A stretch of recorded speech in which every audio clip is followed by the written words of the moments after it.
Bonsoir à tous, c'est un plaisir pour moi de vous retrouver ce soir. Je reçois, et je vous l'avais annoncé, le président du CIMEG. Bien sûr, c'est un élu, il fait partie de la majorité municipale de la commune du Moule et il est aussi au conseil départemental, donc c'est un homme politique et aussi qui s'est dit jadis, lorsque je l'ai reçu sur ce plateau, un homme d'action.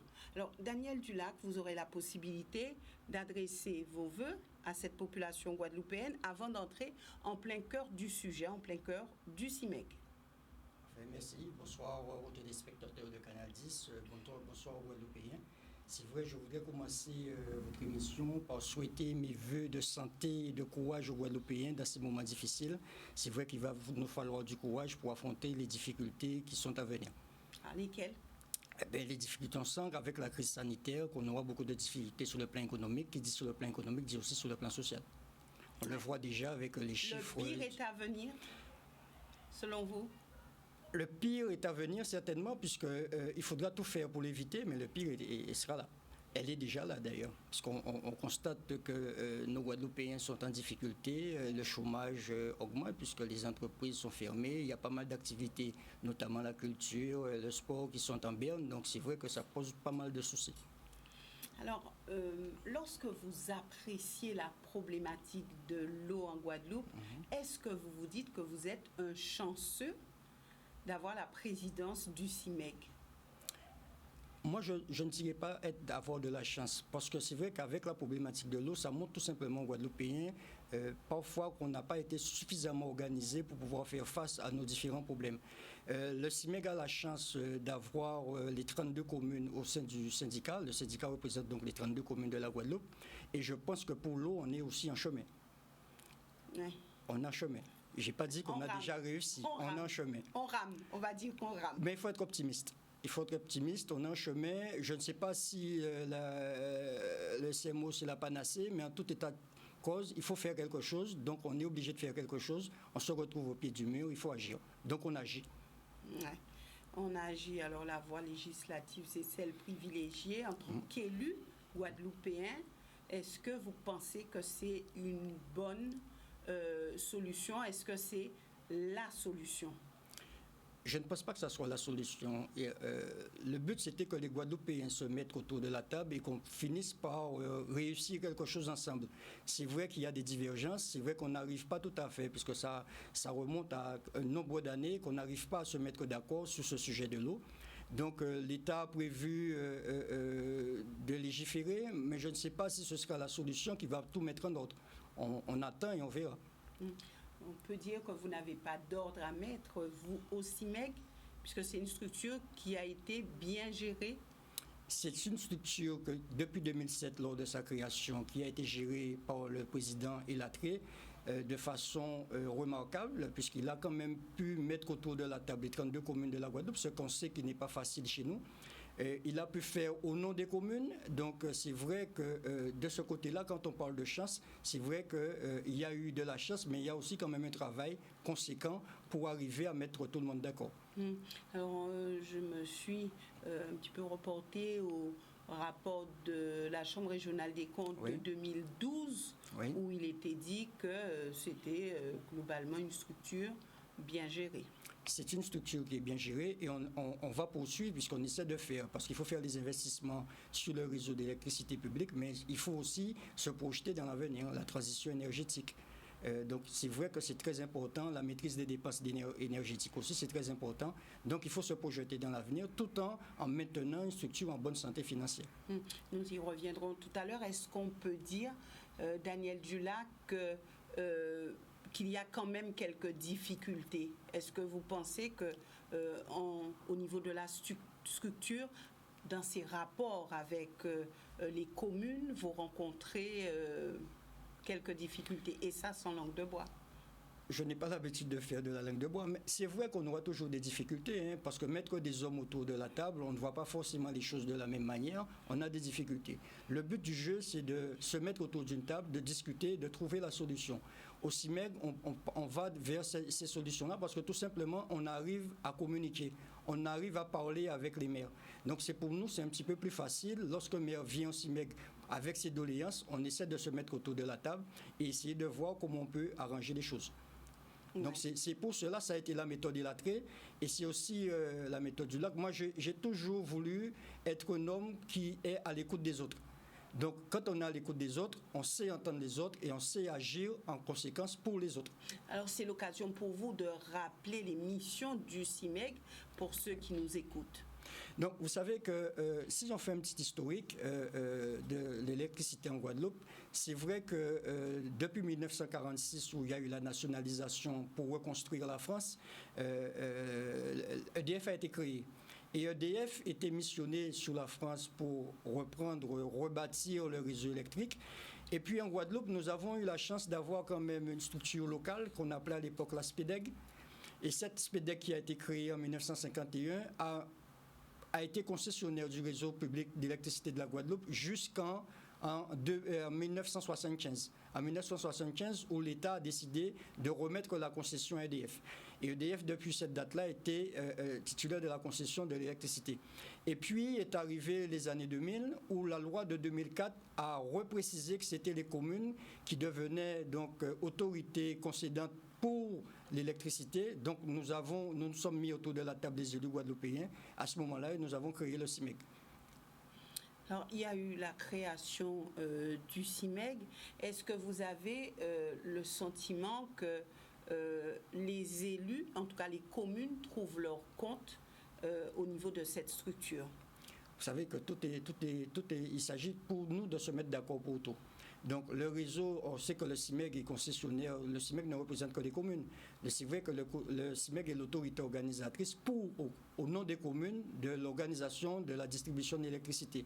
Donc moi je dis toujours qu'on ne peut pas avoir de problème entre le CIMEG et les communes puisque le CIMEG c'est les communes. Les 32 communes de la Guadeloupe forment le CIMEG, donc on ne peut pas avoir de problème au CIMEG vis-à-vis des communes puisque ce sont les communes qui forment le CIMEG. Le CIMEG est que l'émanation des communes. Alors, est-ce qu'on peut dire qu'il y a des communes qui profitent un peu plus du CIMEG que d'autres? Non, vous savez, au CIMEG, on a pour habitude on a, si vous voulez, un conseil d'administration, nous avons un comité syndical où, c'est vrai, on réfléchit Guadeloupe. On n'a jamais réfléchi commune par commune. On réfléchit la Guadeloupe dans son intégralité. Et c'est vrai que lorsqu'on on récupère la taxe, on va s'expliquer tout à l'heure par rapport à cela, et pour la reverser aux communes, donc c'est fait de façon unilatérale, c'est fait de façon concrète. On ne va pas pinailler pour se dire que les abîmes, éventuellement, ils ont 60 000 habitants par rapport à Vieux-Fort où il y en a un peu moins, où on va se dire que les abîmes auront la priorité par rapport à Vieux-Fort. Nous travaillons pour les 32 communes de Guadeloupe. D'accord. Vous avez, on va revenir un petit peu plus en détail tout à l'heure, mais vous avez entamé une démarche au niveau de certaines communes concernant l'éclairage public. Ce sont 8 communes, je crois. C'est 8 communes, c'est ça. 8 communes qui sont concernées. Est-ce que ce sont celles-là qui étaient un peu plus dans le besoin ou est-ce que ce n'est qu'un début? Non. Le problème qui se pose, c'est qu'il y a la compétence éclairage public. Et ces 8 communes-là ont transféré leurs compétences éclairage public au CIMEG. Donc le CIMEG a travaillé pour ces 8 communes-là dans le cadre de la compétence qu'ils nous ont transférée. Pourquoi pas les autres? Ben, vous savez, il y a des communes qui préfèrent faire seules, il y a d'autres communes qui attendent pour voir comment ça se passe. Donc, il y a des communes qui ont fait seules. Hein. Il y a Goubert, il y a Gouzier, il y a le Moule, notamment, où on a démarré sous l'éclairage public seul, à répondre à l'appel à projet de la rénovation de l'éclairage public seul. Donc, le CIMEG, on a cette expertise, on a des techniciens qui étaient, si vous voulez, qui savaient faire. Donc, on a pu mettre en place la rénovation de l'éclairage public pour ces 8 communes de façon concrète. Et je pense que les communes sont satisfaites, même si nous avons quelques difficultés, c'est vrai, dont on parlera tout à l'heure. D'accord. Alors, quel est l'intérêt pour une commune de transférer cette compétence au CIMEG?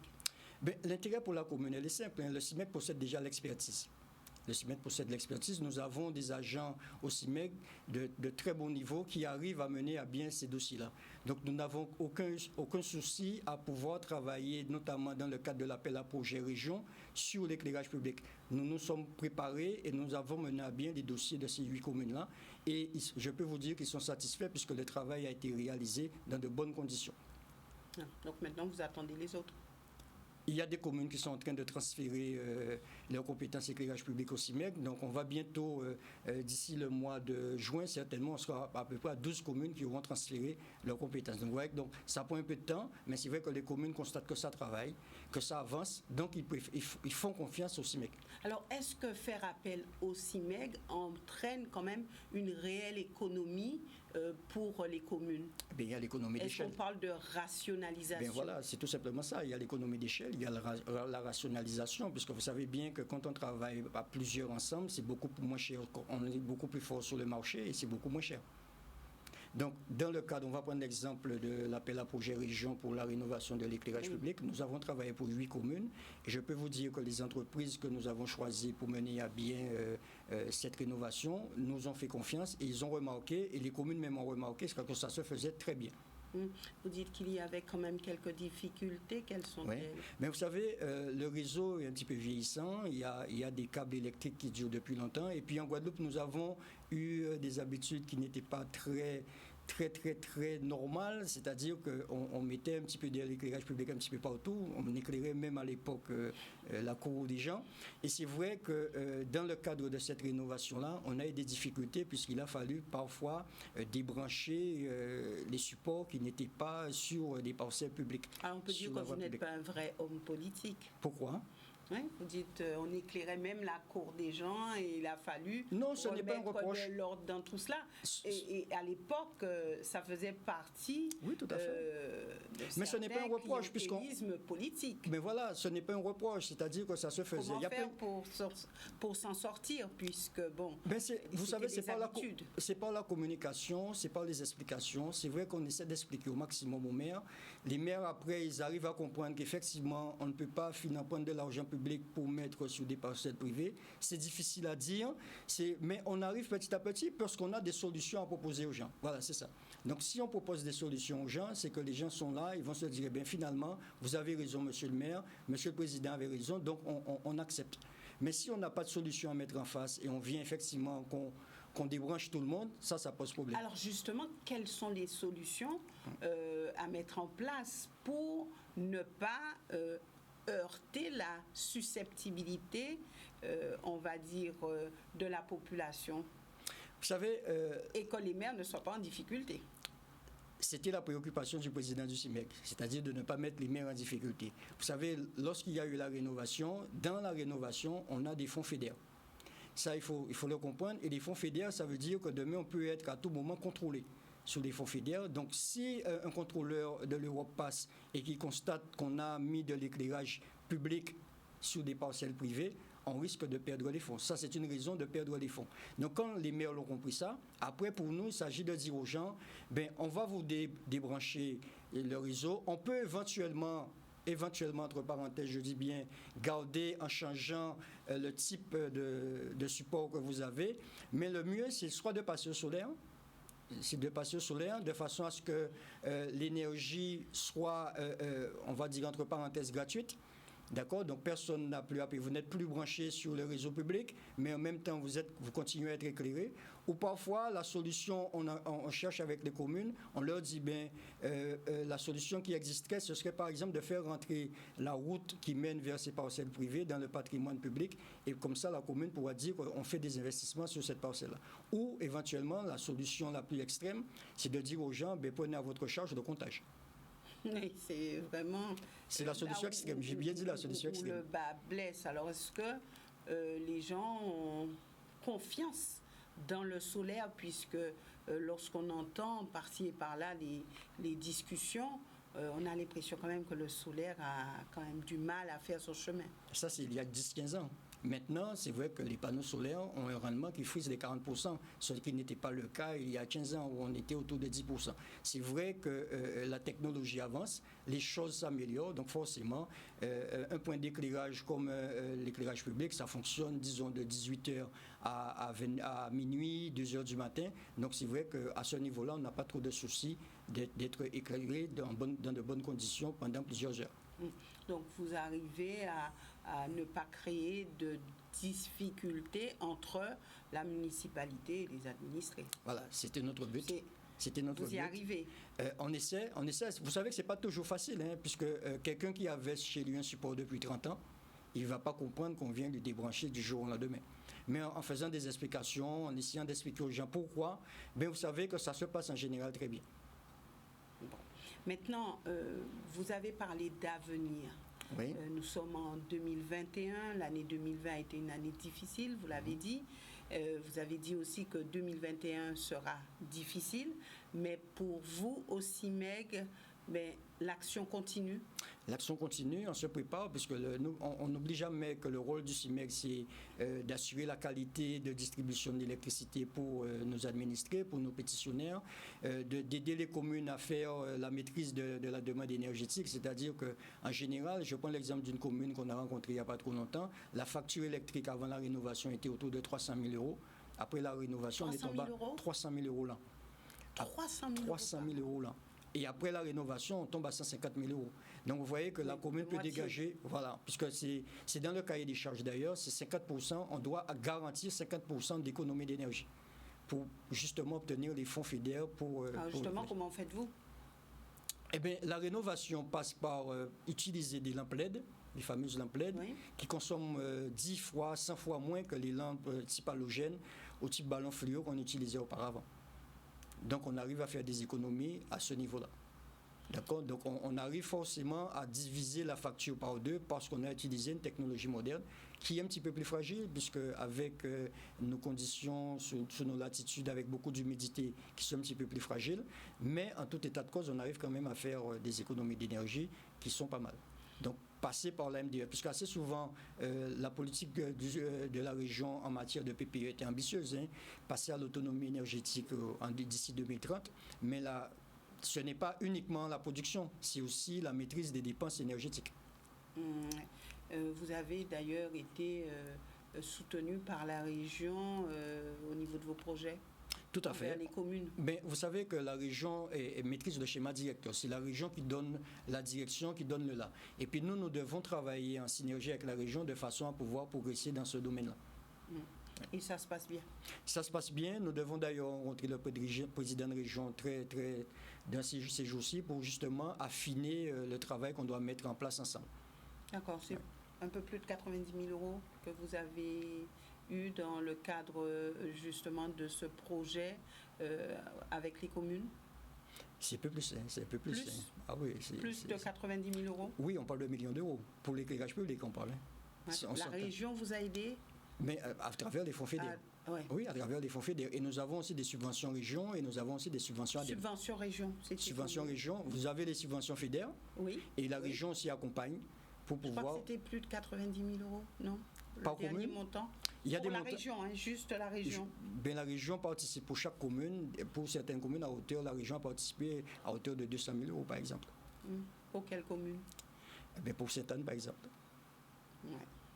Mais la région a participé pour toutes les communes. Oui, puisque Sainte-Anne avait quand même un parc relativement, oui. En tout, pour les 8 communes, le projet de rénovation, on était à près de 12 millions d'euros. On était à 11 millions 8. 11 millions 8 pour la rénovation de l'éclairage public pour les 8 communes dont on a mené. Ouais. Donc ce n'est pas, quand vous me dites 90 000 euros, ça me laisse un petit peu rire. Puisque c'est vrai que la région accompagne, le FEDER accompagne, l'ADEME accompagne, et nous avons aussi l'État qui accompagne aussi des fois à travers le fonds de soutien à l'investissement local, qui accompagne directement les communes. D'accord. Maintenant, parlez-nous de l'avenir, parlez-nous de 2021. Quels sont vos objectifs? Le CIMEG travaille, si vous voulez, sur l'amélioration de la qualité de la distribution d'électricité. Et nous devons veiller. Donc, nous avons un rapport que nous devons, puisque nous contrôlons EDF chaque année, puisque nous sommes autorité organisatrice de la distribution de l'électricité à ODE, et nous avons un concessionnaire qui est EDF. Donc, nous avons chaque année un contrôle que nous émettons sur les missions que nous chargeons EDF de mener au nom du CIMEG. Donc, nous avons un contrôle sur EDF et nous contrôlons la qualité de la distribution de l'énergie. Nous contrôlons aussi que toutes les missions qui sont confiées à EDF à travers ce qu'on appelle le cahier des charges de concession. Et ce cahier des charges de concession a été signé en 2008 par le président Elatri avec EDF pour une durée de 30 ans. Et là, maintenant, nous travaillons sur l'avenant de ce cahier des charges, où on a ouvert de nouveau ce cahier des charges parce qu'il y a des choses qui étaient un petit peu dérangeantes en notre faveur. Donc, nous travaillons dans ce sens-là pour remettre en œuvre ce cahier des charges. Des choses dérangeantes pour vous? C'était des choses, si vous voulez, il y a des choses, puisque tous les syndicats mixtes, si vous voulez, en métropole, dans les autres pays, les autres départements français, nous signons un cahier des charges. Et nous avons vu que, par exemple, pour ce qu'on appelle les ZNI, les ZNI, c'est des zones net interconnectées. C'est par exemple la Guadeloupe, nous devons fournir notre énergie à consommer, c'est-à-dire que nous ne sommes pas connectés à d'autres pays, comme la France peut l'être. Et pour les ZNI, c'est vrai qu'on a eu quelques difficultés par rapport au cahier des charges de concession. Et donc, nous sommes en train de tout mettre en œuvre avec la Fédération nationale de concession qu'on appelle la FNCCR. Nous sommes en train de tout mettre en œuvre pour justement renégocier ce cahier des charges de concession avec EDF. Et mon objectif en 2021, c'est de renégocier ce cahier des charges de concession et de la signer de nouveau pour repartir, puisqu'on était parti pour 30 ans en 2008, donc jusqu'à 2038, et de repartir avec un cahier des charges qui ressemble plus à ce que nous avons besoin sur notre territoire. Alors maintenant, nous avons parlé des communes, mais vous avez aussi des relations avec les particuliers. Oui, tout à fait. Tout à fait. Donc, pour les particuliers, vous savez que le CIMEG, assez souvent, les gens ne connaissent pas vraiment le rôle du CIMEG. Le CIMEG est le maître d'œuvre dans tout ce qui est maître d'ouvrage d'ailleurs, avant d'être maître d'œuvre, dans tout ce qui est extension de réseau, enfouissement de réseau, sécurisation du réseau. Et c'est vrai que quand vous parlez à un pétitionnaire, à un administré, il a l'impression de vous dire EDF. Oui. Et c'est tout à fait normal, puisque c'est vrai qu'on n'est pas encore arrivé à nous faire connaître.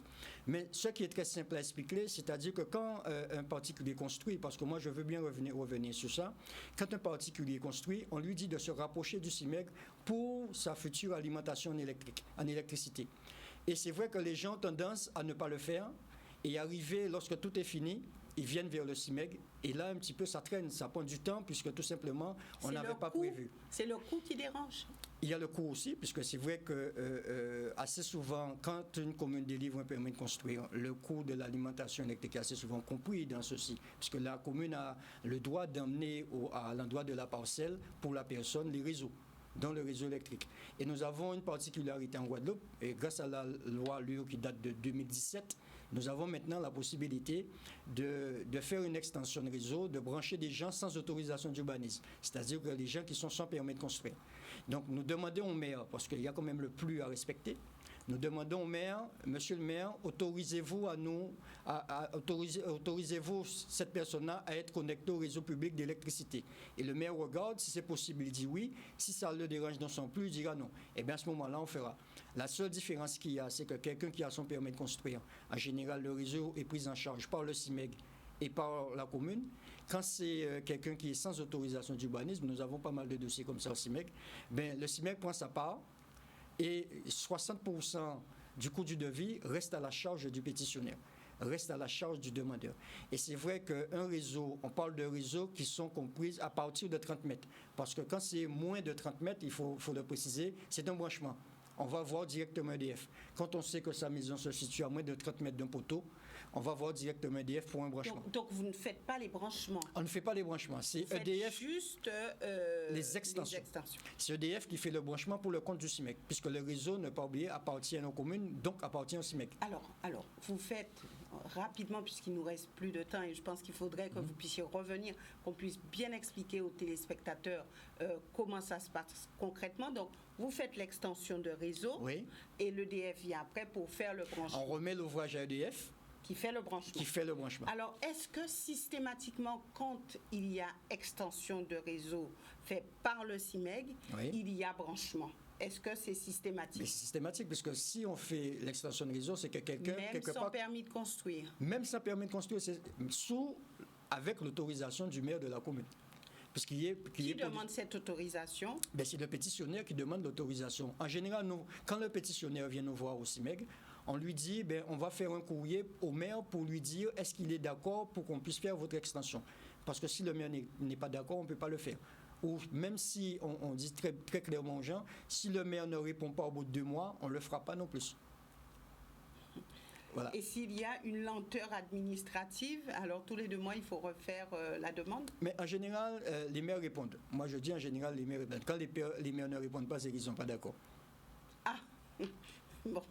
Alors, il n'y a pas question de relance, c'est pas la peine. Non. Le pétitionnaire peut quand même aller voir son maire.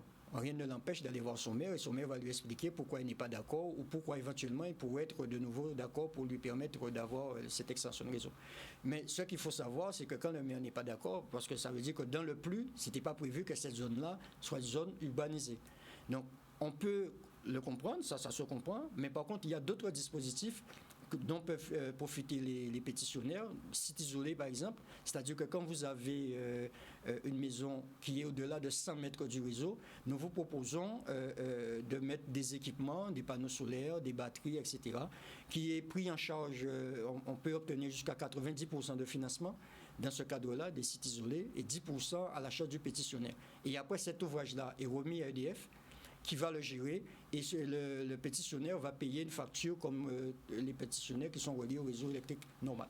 Je pense que malheureusement nous sommes arrivés au terme de cette émission, mais je pense qu'il faudrait revenir et que nous puissions ouvrir l'antenne pour que les téléspectateurs puissent vous poser des questions, puisque nous avons en fin d'émission touché du doigt un vrai problème, puisqu'il y a quand même beaucoup de Guadeloupéens qui n'ont pas eu jadis de permis de construire et qui ont des soucis au niveau de l'alimentation en électricité. Tout à fait, je confirme. Et je crois qu'il faudrait bien renseigner les gens, qu'ils sachent quelles solutions, si solutions il y a pour que les choses se passent bien. En général, on demande aux gens de se rapprocher du CIMEC. Vous êtes très loin du réseau, rapprochez-vous du CIMEC, vous aurez toutes les informations. Ou allez sur le site internet du CIMEC, cimec.net, et vous allez tout avoir comme réponse à vos questions. Pour les gens qui ne vont pas forcément sur les sites et qui ne savent pas... On peut se déplacer, on se déplace, on va voir le CIMEC. On va se déplacer, mais nous, on va déplacer le CIMEC, on va l'emmener jusqu'ici. Il n'y a pas de problème. Ainsi, vous pourrez répondre aux questions des téléspectateurs si vous le souhaitez bien. Mais je le souhaite, puisqu'on est là pour ça. On est un service public, il ne faut jamais l'oublier. On est au service des administrés. Merci Daniel Dulac d'être venu sur ce plateau. Merci aussi à vous téléspectateurs de nous avoir suivis. Nous nous retrouvons vendredi pour une autre émission et nous irons du côté de la commune du Lamentin avec José Toribio. Excellente soirée à tous. Merci. Bonne soirée.